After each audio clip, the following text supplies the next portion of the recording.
Magandang gabi po sa lahat. Opo.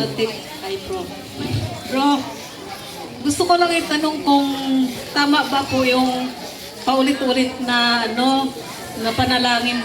Kagaya po sa may mga patay, may mga panalangin po nga paulit-ulit. Tama po ba yun? Si Kristo na kung pasagutin natin, baka magalit sa akin yung mga tao. Basahin natin ang sabi ni Jesus nung sa tanong nyo.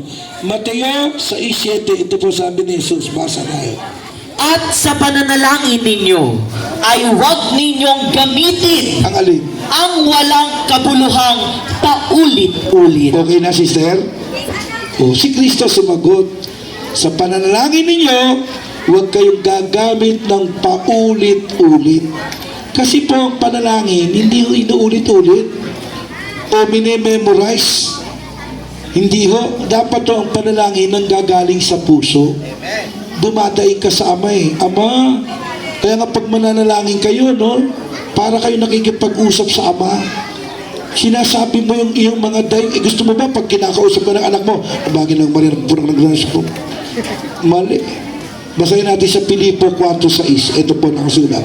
Huwag kayong mga balisa sa anumang bagay, kundi sa lahat ng mga bagay, sa pamamagitan ng panalangin at daing na may pagpapasalamat ay ipakilala ninyo Ang inyong mga kahilingan sa Diyos. Palakpakan ho natin ang Diyos.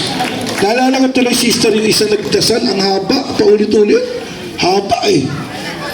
Nakalimampung misteryo yata yun. Alam mo, ang galing ng incheck. Ang galing ng incheck.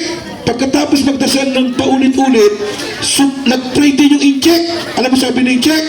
Paleho din. Paleho. O di natapos siya mabilis.